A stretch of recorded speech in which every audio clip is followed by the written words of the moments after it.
इस वीडियो में हम माउंटेन और वैली ब्रीज के बारे में समझेंगे। पहला सवाल है कि माउंटेन और वैली ब्रीज क्या होते हैं। तो माउंटेन ब्रीज ऐसे लो वेलोसिटी विंड्स हैं जो माउंटेन के स्लोप से ओरिजिनेट होते हैं और वैली के फ्लोर की ओर जाते हैं, और वैली ब्रीज ऐसे लो वेलोसिटी विंड्स हैं जो वैली के फ्लोर में ओरिजिनेट करते हैं और माउंटेन स्लोप्स की ओर जाते हैं। जैसा कि आप इस डायग्राम में देख सकते हैं, ये एक वैली ब्रीज है क्योंकि विंड्स वैली के फ्लोर में ओरिजिनेट करते हैं और माउंटेन स्लोप्स की ओर बढ़ते हैं। और इस डायग्राम में आप देख सकते हैं, ये हमारा माउंटेन ब्रीज है क्योंकि विंड्स माउंटेन के स्लोप में ओरिजिनेट करता है और ये वैली के फ्लोर की ओर बढ़ता है। अब आइए ये समझते हैं कि माउंटेन और वैली ब्रीज कैसे बनते हैं और इनका हमारी जिंदगी पे क्या प्रभाव होता है। पहले हम ये समझते हैं कि वैली ब्रीज क्या होते हैं। तो दिन के वक्त सनलाइट माउंटेन के स्लोप्स पे डायरेक्टली हिट करता है, लेकिन वैली के फ्लोर पे ये इंक्लाइन हिट करता है।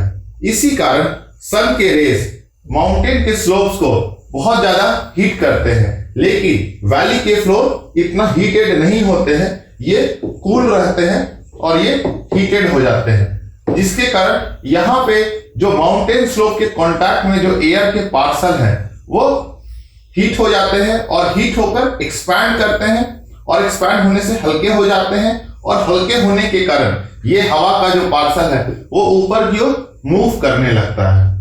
ऊपर की ओर मूव करने के कारण यहां पर लो प्रेशर का निर्माण होता है।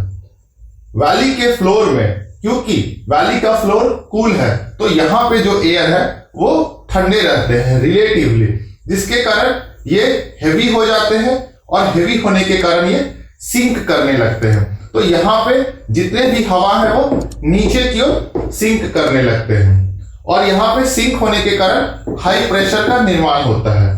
हम ये जानते हैं कि हवा हमेशा हाई प्रेशर से लो प्रेशर की ओर मूव करता है। इसी के कारण दिन में हवा वैली के फ्लोर से जहां पे हाई प्रेशर क्रिएट है वो माउंटेन के स्लोप्स जहां पे लो प्रेशर है उसकी ओर मूव करता है, इसीलिए हवा दिन में इधर की ओर मूव करता है, और माउंटेन स्लोप्स पे जो हवा है वो हल्का होने के कारण ऊपर उठ जाता है। तो इस तरीके से वैली के फ्लोर के पास हवा सिंक करता है और वैली फ्लोर से माउंटेन स्लोप्स की ओर बढ़ता है, फिर ये ऊपर जाता है और साइक्लिक प्रोसेस में फिर से ये इधर आ जाता है। ये हमारा वैली फ्लोर का विंड सर्कुलेशन है। अगर माउंटेन का हाइट बहुत ज्यादा है और हवा बहुत ऊंचाई तक उठता है तो यहाँ पे ये बादल का निर्माण करता है और कभी कभी बारिश की संभावना भी होती है। तो ये है हमारा वैली ब्रीज। आइए अब समझते हैं कि माउंटेन ब्रीज कैसे बनते हैं। माउंटेन ब्रीज वैली ब्रीज के बिल्कुल ऑपोजिट मैकेनिज्म से बनते हैं। आइए समझते हैं। रात के वक्त जब सन रेस का हीट अवेलेबल नहीं है तो माउंटेन के स्लोप्स हीट को बहुत जल्दी रेडिएट करके बाहर की ओर भेज देते हैं, लेकिन वैली का फ्लोर धीरे धीरे हीट को रेडिएट करता है, जिसके कारण माउंटेन स्लोप्स बहुत ज्यादा रात में कूल हो जाते हैं और वैली के फ्लोर रिलेटिवली हॉट होते हैं। इस कारण माउंटेन स्लोप्स के जो एयर कांटेक्ट में आते हैं वो भी कूल हो जाते हैं। कूल होकर ये भारी हो जाते हैं और भारी होकर ये नीचे की ओर सिंक करने लगते हैं। उसी तरह वैली फ्लोर में जो हवा है वो गर्म हो जाता है और गर्म होने के कारण ये एक्सपैंड करता है, हल्का हो जाता है, और हल्का होने के कारण ये ऊपर की ओर उठने लगता है। आप ये भी जानते हैं कि कूल होने पे हाई प्रेशर का निर्माण होता है और यहाँ लो प्रेशर का निर्माण होता है। विंड हमेशा हाई प्रेशर से लो प्रेशर की ओर जाता है, तो ये कारण है कि रात के वक्त माउंटेन स्लोप से हवा नीचे की ओर सिंक करने लगता है और वैली फ्लोर का जो हॉट एयर है वो ऊपर की ओर उठता है, और उठने के क्रम में ये साइकिल का निर्माण करता है, और इसी साइकिल को हम माउंटेन ब्रीज का नाम देते हैं। क्योंकि माउंटेन ब्रीज में ठंडी हवा नीचे सिंक कर जाती है और गर्म हवा ऊपर होता है, तो ये इन्वर्जन ऑफ टेम्परेचर कहलाता है। इन्वर्जन ऑफ टेम्परेचर क्या है? जनरली एक नॉर्मल दिन में ग्राउंड से हम जैसे जैसे ऊपर एटमॉस्फेयर की ओर जाते हैं तो टेम्परेचर मेरा घटने लगता है, यानी कि ग्राउंड के पास हॉट एयर का टेम्परेचर है, उसके बाद एयर कूल हो जाता है और ऊपर जाने पे हवा कोल्ड हो जाता है। लेकिन जहां पे टेम्परेचर इन्वर्जन होता है वहां पे ये देखा जाता है कि टेम्परेचर नीचे से ऊपर की ओर घटने के बजाय नीचे से ऊपर की ओर बढ़ता है और फिर ये घटने लगता है।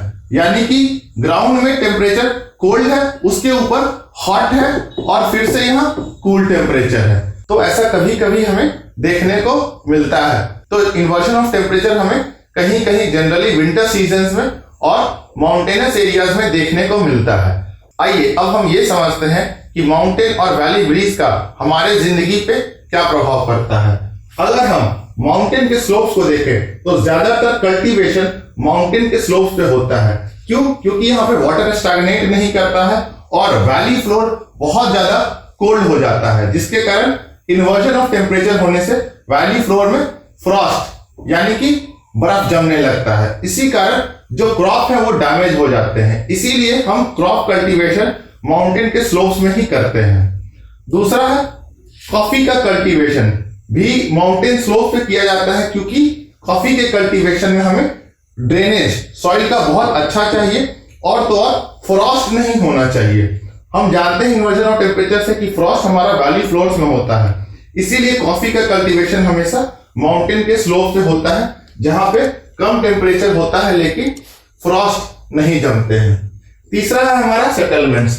सेटलमेंट्स को भी हम माउंटेन के स्लोप से बनाते हैं, ना कि वैली के फ्लोर में, क्योंकि वैली का फ्लोर बहुत ज्यादा ठंडा हो जाता है। उसके कारण हमारा घर बहुत ज्यादा ठंडा हो जाता है और हम जिंदा नहीं रह सकते।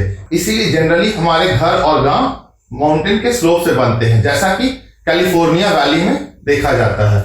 आपने विंटर सीजन में देखा होगा कि वैलीज में कुहासा का निर्माण होता है, जिसके कारण वहां का ट्रांसपोर्टेशन, कम्युनिकेशन इत्यादि बाधित हो जाता है। इसीलिए हम अपने सिटीज को भी वैली के फ्लोर में जनरली नहीं बसाना चाहते हैं। अगर कुहासे के दिन बहुत ज्यादा पॉल्यूशन है तो उसके कारण स्मॉग का निर्माण होता है, जो हमारे हेल्थ पे भी असर डालता है और कई लोगों की जान भी ले सकता है। तो इस तरह अगर हम माउंटेन और वैली ब्रीज को अच्छे से समझें तो हम अपने एग्रीकल्चर को, अपने सेटलमेंट्स को, अपने ट्रांसपोर्टेशन सिस्टम को अच्छे से मेंटेन कर सकते हैं।